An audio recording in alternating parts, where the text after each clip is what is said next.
All right, well, I guess we can go ahead and get started to be mindful of everyone's time. Hi, everyone. I'm Dr. Jake Vela. I'm the Executive Director of the International Game Developers Association, the IGDA.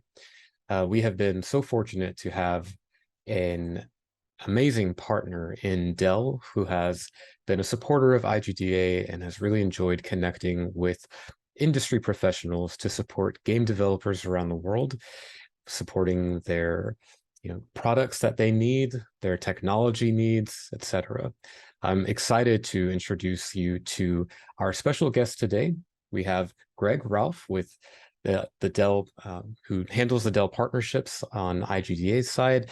He's a great friend now to IGDA. We really appreciate all he does for us. Greg, I'll pass the mic over to you so you can introduce yourself a bit more, and then also introduce Matthew, who has joined you today. Awesome. Thanks for that introduction there. Hello, everyone. As you said, I manage the relationship between Dell and IGDA, and it is my pleasure to be able to bring this content to IGDA and its members. Today, we have speaker Matt Pappendorf that will be sharing some valuable information on security foundations. Matthew has been the North America OEM brand manager for Dell Security for the past 5 years. Partnering with the internal product management teams, he established a winning track record for improving knowledge and sales of endpoint security at Dell. So he's got a lot of really great stuff to talk about today, and hopefully you'll be able to take away some really great stuff from this presentation. With that being said, I'll go ahead and hand it over to Matt and let him take it away. Thank you for that introduction, both of you. And it's a pleasure to be here today. And hello from Austin. So yeah, as Greg said, I've been with Dell for quite some time, and my role specifically is working within the network security, specifically endpoint security within our Dell walls. My job is to inform our sales teams and our marketing teams in regards to not just what the offers that we have, but the importance of security. And what we're going to be sharing with you today, hopefully, something to take some learning on moving forward, is we like to showcase a learning session, a foundation series, if you will. A lot of our customers in our small business segment, as well as our medium business segment, are relatively new to this area. They're either starting out, they are just starting their security platform as they're growing their business, and we thought it would be in good taste to put together a learning platform on some information on how to get started, where to go for assets, and what we sell here at Dell, and some information just around the landscape. So with that said, some of the talking points I'm going to be sharing with you today, I think it's a great place to start looking at where the current trends are with security, viruses, malware, everything that's out there and scary that we need to worry about, basically where our landscape exists at this current moment. I do not think we can avoid kind of the shutdown of the pandemic and how that has systematically changed not only how we do business, but how we interact with our coworkers, how it has changed our remote learning elements. We here at Dell are still in a pattern of remote employees, as well as I know many businesses are out there. So we're going to take a look and see how that has changed. And then I think the meat of this presentation is truly going to be why security should matter to you. We have a lot of entrepreneurs, small businesses, developers, folks that we speak to on a daily basis, and we like to instill kind of a focal point on why this is important, why you should really build this out. So I'm going to spend a little bit of time there, and then quite a bit of time on where to go. So some core concepts on specifically where to start building it, and I'll cover those in time as we go through. So let's go ahead and jump in with some of the scary bits around what we're seeing out there with our viruses and how it's affecting our landscape. So I'll talk through all these talking points here, but one of the things that I really want to kind of focus on is, as the overarching message here is big surprise, or should be no surprise, to be honest with you. There's a lot of viruses being written constantly out there that affect not just customers, small businesses, heck, even Dell. We see it in the news. Social media is a big part of this, as well as there are threat actors out there. There are so many different ways that a hacker, and I'm using the term hacker as a general term, but there are so many different ways that online threats can affect us. And we measure them with our partnership here at Dell and some of our security teams, understanding what those look like. So I'm going to bounce around on some of the stats. Malware is a generic term that we use. If you're familiar with it, terrific. If not, it's your first vocab lesson of the day. It's malicious software. It's a combination of those two. And that's a catch-all term that we use internally for any type of virus virus or ransomware or Trojan horse or worms or any of that generic term you could use. But essentially, malware is your catch-all term for viruses. And what we're seeing in the industry, looking at last year's numbers as we're kind of a few months into 2023, but year over year, we saw malware increase about 27% from what our measurement was as of last year. There's a big part of that is actually our secondary stat, which comes down to mobile malware.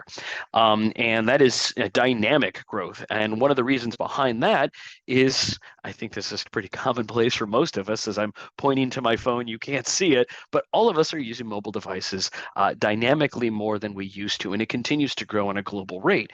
More so in the fact that we're starting to see more malware being written for mobile devices and tablets is because the computing power on our mobile devices is either at match or very close to, a lot of times, what we're using for our home computers, whether it be PC or Apple. And because we are using these devices almost in the same way, I think for the most part, we as a generation have understood that, hey, you have a computer, you probably need some form of security on it. That's either built into the OS or it is an additional AV solution that you've either installed or added with over time. But we don't have that same protection on our mobile devices. And those devices connect to our home PC. We share files. If you're a small business or entrepreneur, maybe you're sharing information between your mobile device and your home computer or your office computer, Salesforce information, sharing files, photography from one device to the next.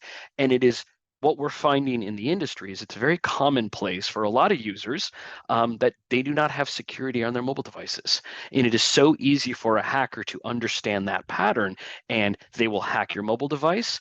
They will go in because your credit card information, your social security number, your business logins, however you use that device for, it is going to be easy to access that and then get into the home or office PC through that connection.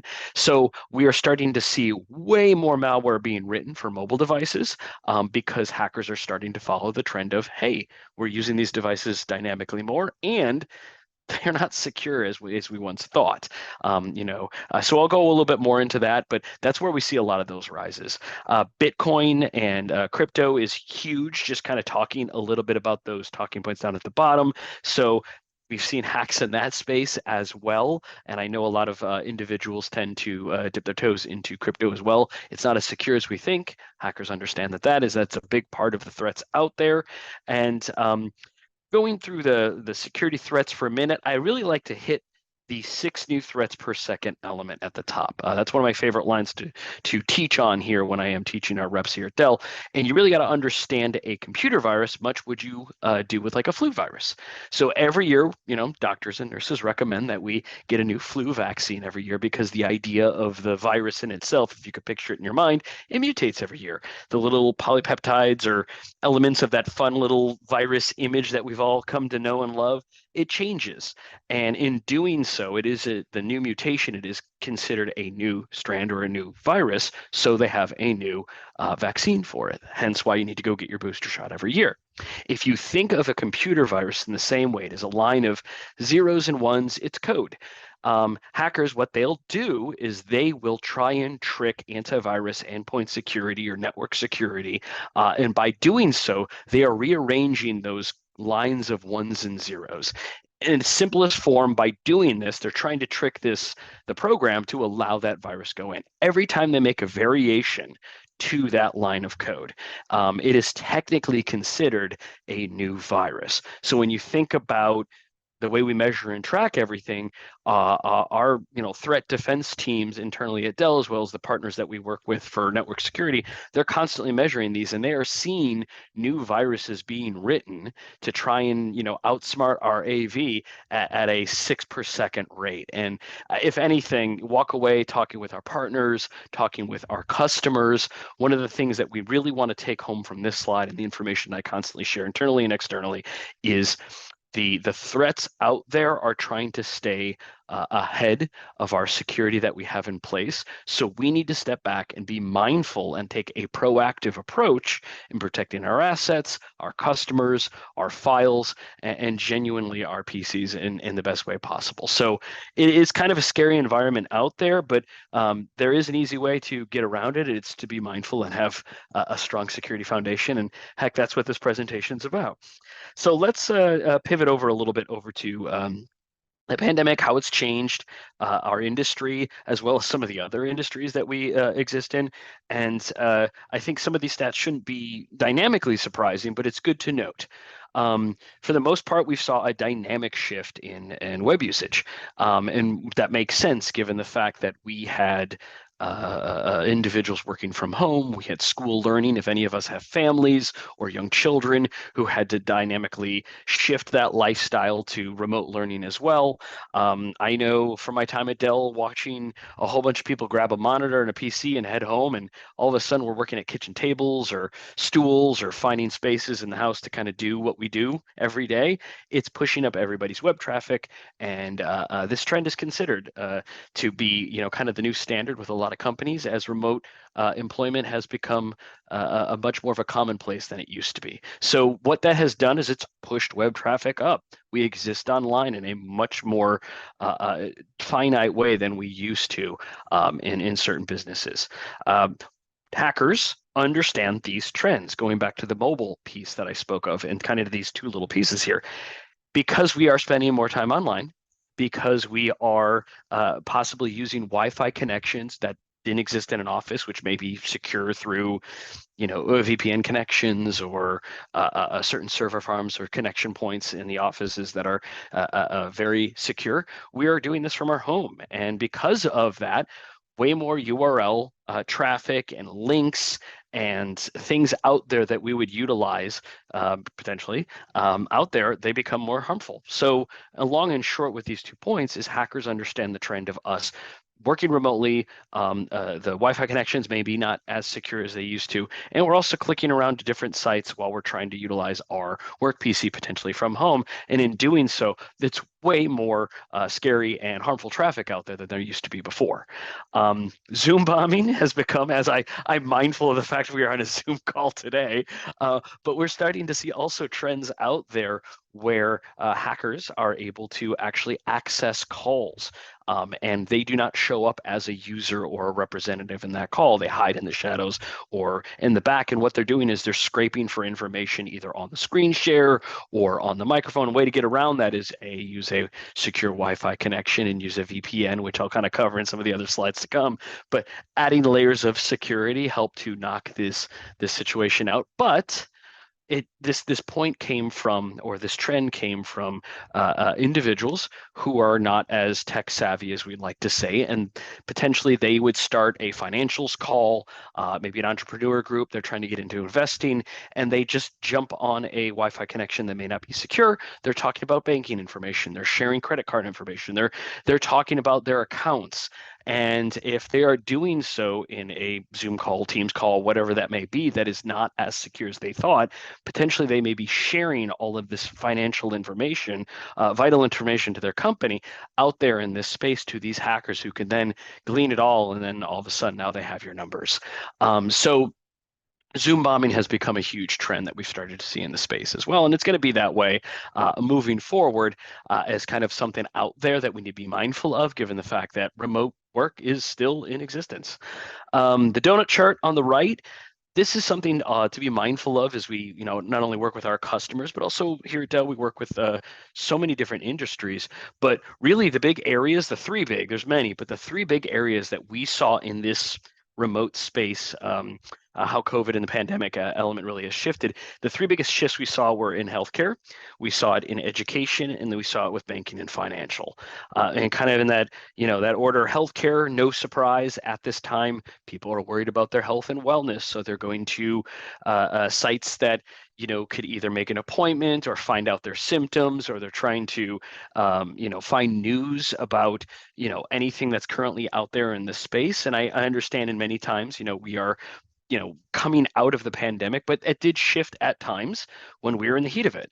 And because of that, those healthcare related websites that people would frequent and visit for their wellness at that time were hugely, I guess to say like of a threat as we're clicking and trying to find information. So folks would click on those healthcare sites, just trying to find anything, and in turn possibly inviting viruses onto their computer because they're just trying to find the information. Similarly with banking and financial, there were stimulus checks going out. People were trying to understand what the stock market and where their bonds and savings accounts and checking on their 401k and where things were at these times when the economy was not at its best. And similarly, clicking around, going to sites that were not as secure or not using secure access points. We found a lot of the banking and financial institution or site information institutions to be harmful URLs that customers were clicking on and inviting, again, threats to their network. And we saw a lot of that happen with folks losing out. And kind of the surprising one, education. I kind of mentioned it before, but remote learning for kids. They come home very quickly. All of a sudden, the school closes, and mom, dad, family, what have you, has to quickly put the child in front of a computer or a laptop or tablet or whatever, and they're downloading all these apps. They're trying to get the kid to do remote learning, and it can be chaotic as either maybe they're paying attention, maybe they're not. Point being is children aren't always the great at security etiquette, and they may be clicking around on the device. They may be using their work PC for, remote learning. And in doing so, having the kid operate the device in such a way that isn't secure could be inviting threats onto the PC as well. So long and short, walking away from these trends we still see today in our space, but I think it does highlight the previous slide that I shared. Hackers are aware of what we are doing. They follow the trends in our behavior, and in doing so, they're always trying to stay one step ahead of us as far as trying to access our information and get in our way in a way to prevent us from being secure. So why security matters. If those couple slides have not, really, scared you or scared you off at this point, there's a couple, case studies here, but I want to walk through the 1, 2, 3. And these are the things that I preach when I teach at Dell with our small business advisors, why it matters to our small business, entrepreneur, developer, and startup customers. 1, 2, 3. Simply, hackers prey on the weak. A lot of our smaller customers, they do not have that infrastructure or the financial backing to have a dedicated IT team or a server farm or network security, endpoint security of a large level that you would see in large corporations. And in doing so, those access points for hackers to get in, it's a lot easier. So hackers are much more aware of the fact that it's a lot easier to go after many small customers as opposed to try and tack one. And because of that, we see about 70%, 71% of security breaches target our smaller organizations. That being said, following to number 2, they still have, even though you are a small customer, I think it is misguided to believe that, hey, I'm just this, startup design company, or, I run an Etsy shop or something of that nature. Just because I am small business owner, I won't get attacked. And that's not true. We see most of our credit card breaches from Visa come from small business customers. And it's the same, even though you only have a smaller customer roster, for example, it's a lot easier for the hacker to go in because you don't have that IT personnel to cover you, the security firm to cover you. All of those features in place to prevent a hack from happening. Even though you may only have 30 customers, they're still going to get 30 customers worth of data, as well as potentially your business transactions as well. It's a lot easier to hack in. So although it's a smaller cache of information, hackers still love going after it. And I think this is the big one, number 3, that we talk to with a lot of startups and entrepreneurs. And I'm going to state the fact, and I'm going to state the why behind it. We find that most, over half, so 60% of our startup small business owners, when they suffer a breach, when there is a hack, they will go out of business after 6 months. The reason behind that is it's not so much the loss of data or the hack or the virus getting into the system that takes an effect on this. It's really the aftermath. So we live and die by a review system, whether it be Yelp or star ratings or Amazon reviews or Angie's List or word of mouth, even in the industry. That matters a dynamic amount, specifically if you're trying to take a small business or a startup and push it to the next step. So this example I use a lot here in Austin. Let's say I'm a contractor and I to get into roofing, and I have 100 customers here in Austin that I am working with, and I suffer, I'm running the company myself, and I suffer a breach. It can cost upwards of several $100s after a breach to recoup a data infraction for a customer. So if I had those 100 customers and it's a couple $100 for each, that's a lot of money and it adds up very quickly. If I am lucky as this small business owner to have savings in place to cover the out-of-pocket cost of recouping the lost data information and getting clean data back to our customers, then great. If I was also smart enough to have business insurance and maybe that covers it as well, it's not a huge gash into my pocketbook, insurance covers me, that's awesome. It's still a huge financial burden. Regardless, there's a potential bounce back from it. However, making the point of the review, customers understand when they've been had. And word will travel dynamically fast. No one wants to work with a small business, the contractor in this case, no one's going to come back for business. That's where this 6-month turn comes from, is they will write negative reviews. You will start to see the star ratings plummet. Word of mouth in the industry in the area will speak negatively of my business practices. And I think case in point, again, picking on the Austin contractor element here for my example, no one wants to work with a contractor that can't protect their customers. And you can apply that mindset to whatever industry you are working in. If you can't protect your customers, they're not going to come back and do business with you. And that is why, hitting this point home, that is why we see a tremendous amount of our small business and startup customers go out of business after that breach. That's the effect that takes place. It's a long tail approach, but you won't see it initially on the hack. But that is something that we ultimately try and prevent here. So if there's one thing that we can take away from with all of these slides, it's scary, it matters, and most importantly, and this kind of speaks to where I'm going to be going with this presentation in these next slides, it really instills this value of we need to have a proactive approach on security. And put things in place, checkpoints in place to make sure that we, as businesses, the systems that we're using, the employees that we train and work with, as well as our customers, are secure. And there's many ways of doing it. So let me go through some of the basics here for starting security in your business. There are many different ways of looking at this. I've broken this down into 4 basic areas that I think are great pivot points for any small business or entrepreneur or developing group that is, just starting out, where to go, things to consider. And I'll walk through each one as they kind of cascade and build on one another.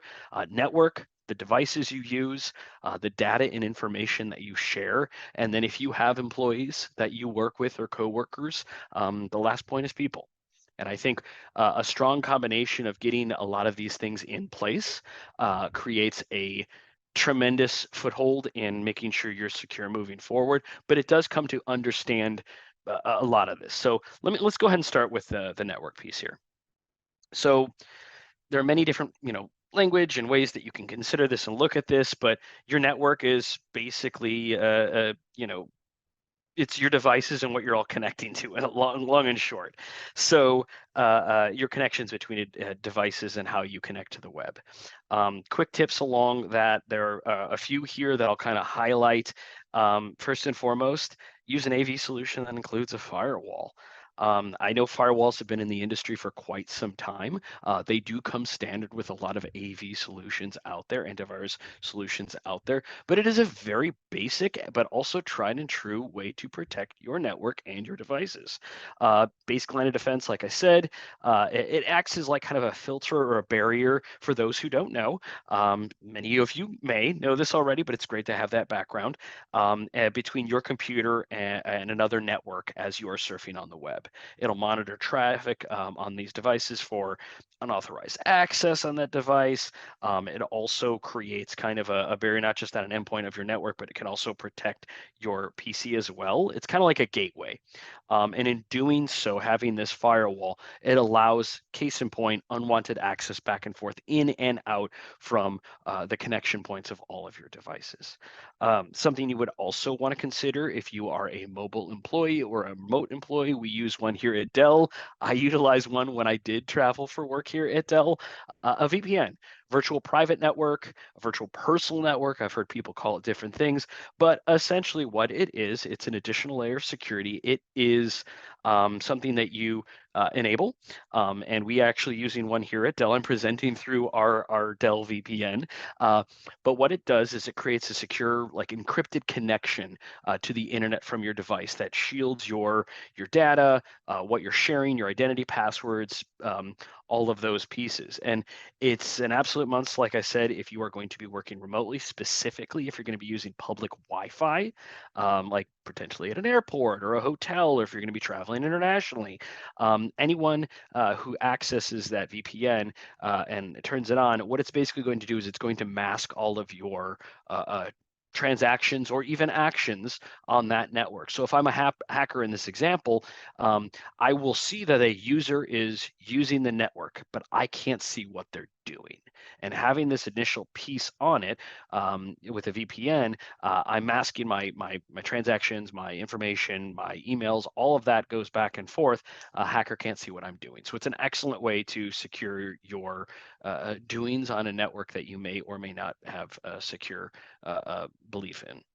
Kind of an interesting third point here is also consider your website and social media presence, because that is a big part of our network. And what I mean by that is it is if you are very present in social media, you are inviting traffic to your website. I think there's a lot of shares, a lot of likes, a lot of sharing of business information and personal connections. And in doing so, just putting out your feelers to whatever network you are using, or excuse me, social media network you are using, you're basically inviting traffic to your site.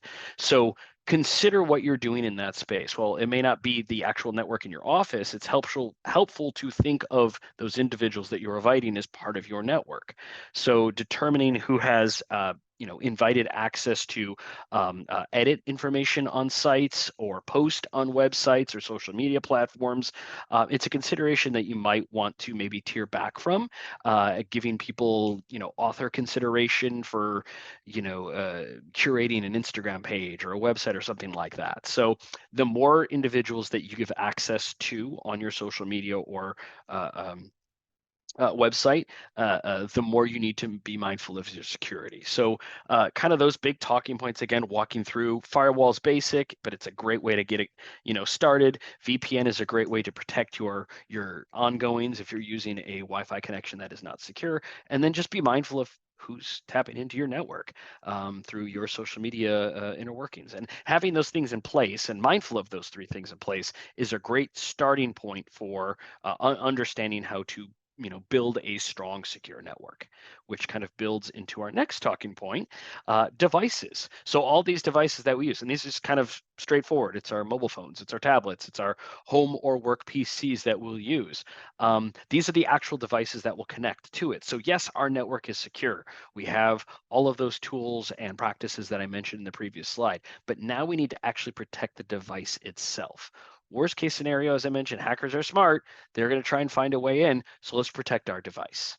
And those come in three different kind of areas, again, talking points. And I've mentioned this multiple times, but get a good and secure, antivirus solution on your computer. Those are standard in the industry. A lot of times they will either come with an operating system right out of the gate, or you can buy a third-party solution. We sell here at Dell. A lot of our other OEM partners sell third-party solutions out there. There are many in the space, and they all rank in variable places. My suggestion is to get a top three.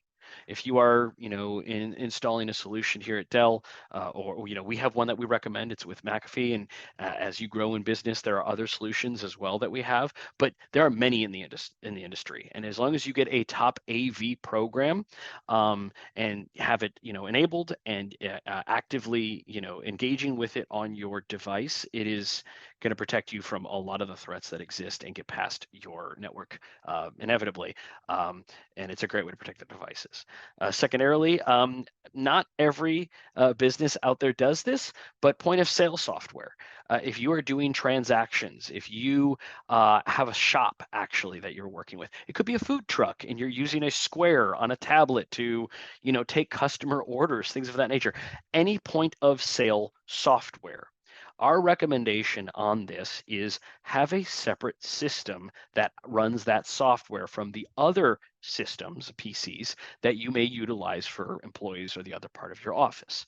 Reason being is the mindset behind that is you want to segment or silo out those devices so that you have that information in multiple different spots. So if there is a hack on your point of sale system, a credit card breach, something happens where they tap into that Wi-Fi connection or that Apple Square that you're using in the food truck analogy that I just gave, if that gets hacked, they're only getting in to one part of your business, not all of the personal data records, not all of your history that you've had on the devices, not your email, not your management messaging services. It's just stuck on one, because a point of sale software tends to get hacked quite a lot for a lot of brick and mortar places.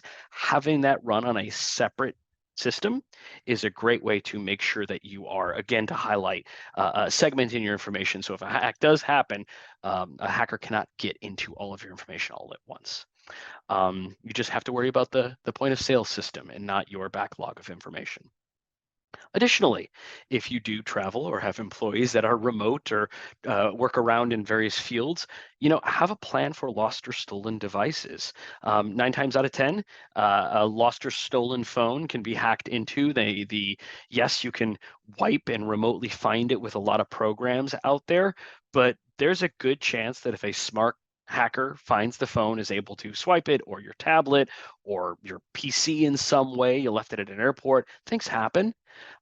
Have a way to make sure that you can, either if the device is gone and gone for good, you have the ability to lock out that hacker or remotely back up any information from that device before the hacker, has its way with it. And there are a lot of, going back to the first bullet point I mentioned, there are a lot of AV solutions in the market that give you the tools and the ability to monitor, wipe, track, and back up devices as part of the standard play for their services. So that is something you may want to consider if you're building a antivirus solution for your business, is look at options out there for lost or stolen devices, because it does happen. And we want to make sure that information that gets lost or stolen isn't gone for good, but more importantly, we aren't giving it away without some form of protection to a hacker if this were to occur. So, hey, we got our network set up. We got our devices set up in a certain way to where we are protecting them, whether they're, in-house or remote, and we got a good mindset behind it. Let's talk about next piece is our information, what we actually have and what we're sharing between all these pieces. See how I said these cascade to each other? Data comes in all forms. Customer records, credit card information, social security number, emails, files that we are sharing for our business. It could be, an advertising agency that is sending back and forth, 900 edits on a campaign that's coming up. It could be gaming code that we are working on and trying to build our next mobile device game, our mobile game for mobile devices. There's a lot of information that is out there that is important to us and our customers, and we need to protect it in the same mindset. So how do we protect it from hackers? Again, we've got our security in place from our network. We've got our security in place from our devices. Now we need to secure our information. So with that said, on our devices, schedule and run data and information audits. And it's as simple as just understanding where information exists on devices, having a hard drive or a server, if that's the case and you have the scale for that. Know where information is stored so you don't have files spread out across all of your devices, it's really easy to have not just a backup, but to know specifically where is the master backups and where they exist on specific devices or servers. So if something were to happen, you know how to access it and run these securities as the talking point, secure them at a regular interval. Don't wait 6 months. So if something were to happen and you'd have to refresh it all, there's a 6-month lag of files and data and communication and financial records that you need to go back and try and do. Find a way that works for you, that works for your business, works for your customers, to back information up. So if something were to happen where information gets wiped or stolen and you don't have the access, it's not a huge time frame of having to go back and try and figure out lost time and data. So with that said, with running information audits, make sure they're all in good places, securing those backups, like I said, whether it's a local server or it could just be simply as an external hard drive like I personally use. I have that thing running weekly, making sure it's backing up and it's time stamping it. Worst case scenario, my work files are there and I don't have to go back more than 7 days to figure something out. Just put something in place, and having that in place is going to make sure that you have that peace of mind should something happen. And then also, because we are working not just potentially with our own personal files, but also potentially, if we are running a business, our customers' files. So create a retention and disposal plan. And what that means is a part of the backup, part of what we're doing, if you're holding on to customer credit card information or financial records, or even just so many iterations to a particular file, find a way to either keep them secure in all of their iterations, or keep them secure and time release. Like, do we need a file from 5 years ago? Do we need a file from a year ago? What is the retention plan for keeping things, customer records in our past? Making sure we're mindful of that, so we don't just accrue data, but also we tend to forget about that data as well. So if we have our if we are a company that has been working with customers for a very long period of time, we're more mindful on the recent and not mindful of maybe that server or that external hard drive that we haven't touched in several years. Hackers are smart too. They'll follow the path and they'll go back and they'll tinker with files that we haven't touched in 4 years, and they're getting information and we're not even the wiser because we are paying attention to what's happening now. So they may get backlogs of information from years ago that we have not looked at in years until it's too late. So that's part of this retention as well. Additionally, disposal. Just because you throw a file, and I'm sure many people in the industry and probably a lot of people on these calls and this webinar understand this, but it's a good thing to say. Just because you throw something in the recycling bin does not mean it goes away. There are hard drives and recordings and ways to keep files, even in a fragmented state, still on hard drives. So we need to figure out, as businesses working with customer data, working with our internal data, that if we are disposing of things, we are doing so in a way. There are file shredder systems out there. There's programs out there in place, even within AV solutions that you may put on your devices or your servers. There are ways to shred files and get rid of them, and making sure that if it is something we truly do not want to hold on to, that it is gone and gone for good, so it doesn't fall into that retention hole of, oh yeah, I thought I got rid of that file, I deleted it, but it didn't go away, and now a hacker from 3 years ago is able to access that. So they go hand in hand on this, and just being mindful as we move forward, constantly build our businesses, constantly growing our information, our customer base, that we're mindful of the data that we're collecting, and we have a way to measure, securely place it, and also, if need be, get rid of it in a safe and secure way as we move forward. And who's going to be doing all of that? Well, it takes us to our next point: our people, our employees. These are the doers here, actually, who use the network, who plug in with their machines, who are accessing the data and information. We need to make sure that they have, and the term I like to use is strong security etiquette. And a lot of this comes from education. So if you have multiple employees, handful of employees, and you're all accessing different data points, trying to access a SharePoint file or a cloud or what have you, make sure, first and foremost, our employees or the individuals who have access to these things do not share login information.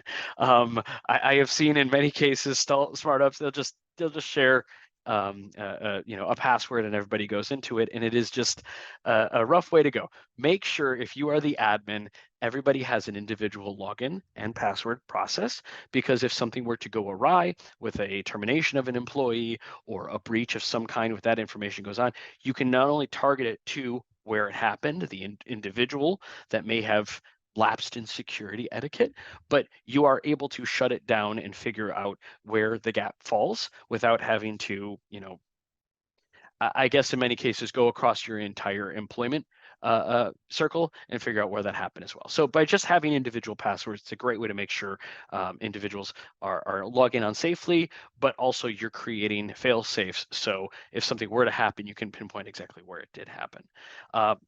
Making sure, and again, I kind of touched on this a little bit, but making sure your people have different emails and security on their devices.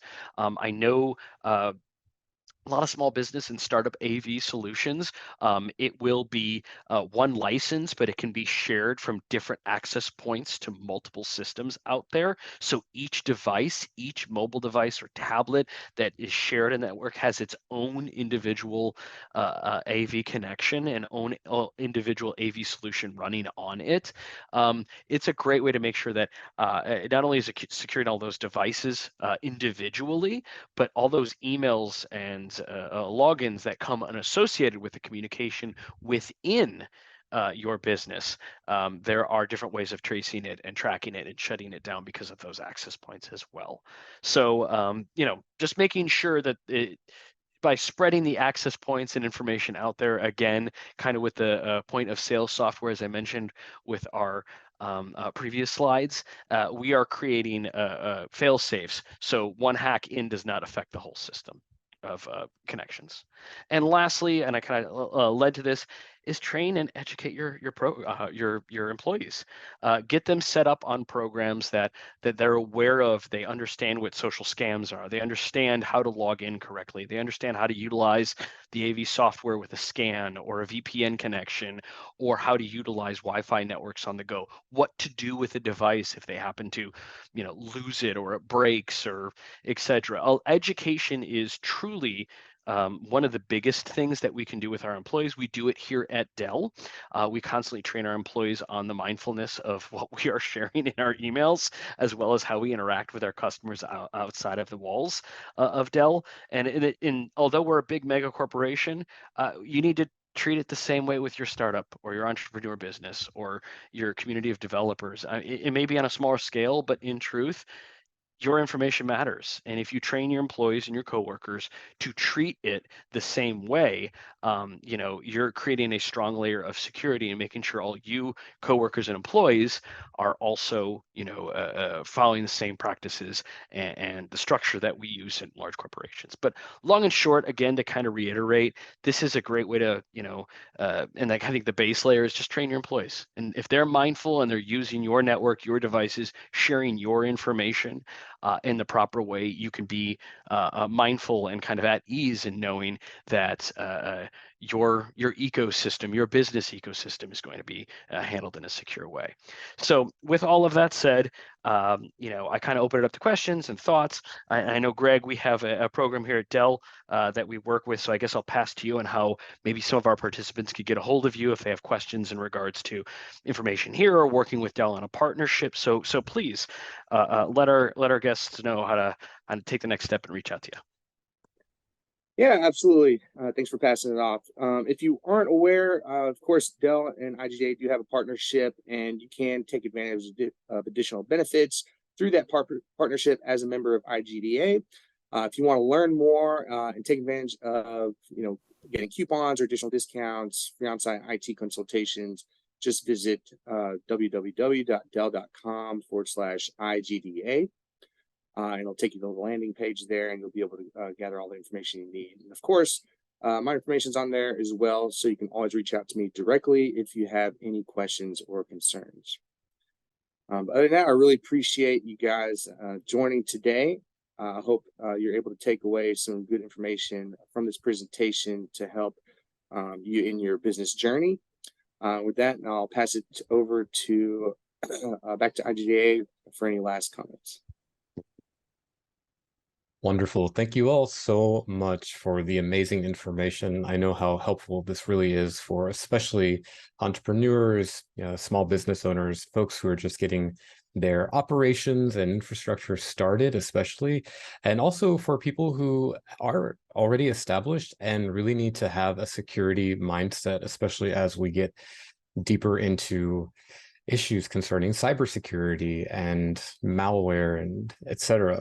So thank you again so much for everything you've provided today and for all of our IGDA members. As Greg mentioned, we do have a wonderful relationship with Dell, so please take advantage of your IGDA benefits, and you can see all of those benefits on igda.org/membership, and then when you log in, you'll see your discounts page. And as also Greg mentioned, you can go to dell.com/IGDA to see those benefits as well. And with that said, I'll go ahead and stop the recording there, but a round of applause to you all for providing this wonderful information. Thank you. Absolutely. I see, Raphael, you got your hand up. Did you have a question? Oh, please, yes. Yes, I do. Can you hear me? Yes. Wonderful. Yeah, I do have a question. And this is, I have my own small business and have recently really started on my own IT department, and I'm slowly setting up everything. I'm looking into getting Yubico keys, and do you think that's an appropriate level of security that I can add to the internal, to the business and access, all the network resources and other applications?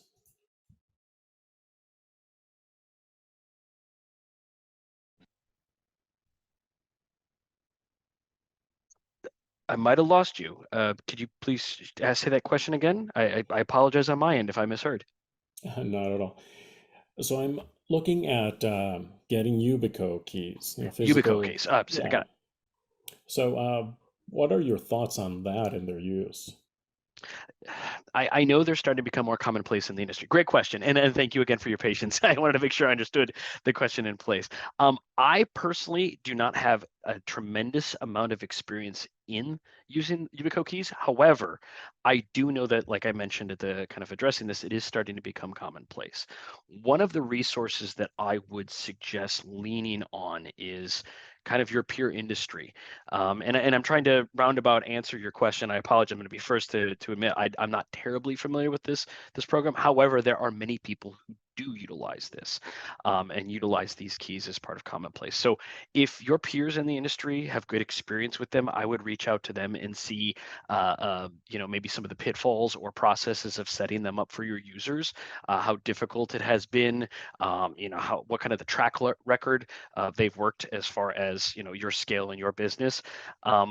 That's kind of my suggestion for anyone who is maybe starting out and they don't understand or they're trying to find a path forward of a solution out there in the marketplace, is work with message boards and peers in the industry and see if it's something that is a beneficial in that way. So I'm kind of trying to answer your question, but I'm not answering. I apologize on my end. It's just through experience. I'm happy to I know add. there are many resources out there. Please, by all means. Yeah, I know. I'm happy to add a little bit. I know those like physical hardware keys are fairly common, especially for larger companies, to ensure only it's basically like the cybersecurity principles. It's like, access is one of the big ones, and like who has access, who should have access, and who like does or does not have access. And that is one of the best ways to protect from what is also known as like I want to say like 85 or more percent of cybersecurity breaches are based on actually like the human element of, doing something wrong, clicking on something, etc. And having those keys makes it exceptionally safe. Yes. Oftentimes more so than other like software-based applications. But with that said, since you mentioned that you're starting up right now, I don't know if that is necessarily more beneficial to you than, say, like just software two-factor authentication, but that is my personal opinion. And I would say, certainly if you feel more protected by having because it's my understanding YubiCookies are just a hardware authenticator, if I'm not mistaken. I would say then with your size at this time, I don't think I would necessarily move in that direction. But as you grow, that I would say that's something to definitely consider. I know a lot of big companies use hardware authenticators like that for employees to access their laptops or their computers. I can't say who, but very large companies that I'm sure you would know if I said their name. Yeah, and additionally too, if you do go that route, I'm going to kind of lean on one of my last slides. The individuals that you're passing these keys to, and I appreciate the assist to kind of help align the question. Make sure your users and your employees are aware of how to utilize them appropriately, because there is an education piece behind it for access and making sure that they are using them securely. So whichever route you decide to go, there is education behind it, and making sure it's right fit for you, especially if you're to the point, maybe not as large at this point, but if you're going to grow and continue to grow, which I hope you do, that may be something you need to consider moving forward. So hopefully we answered your question there. It kind of a roundabout way, but a lot of information there, and it's a good question regardless.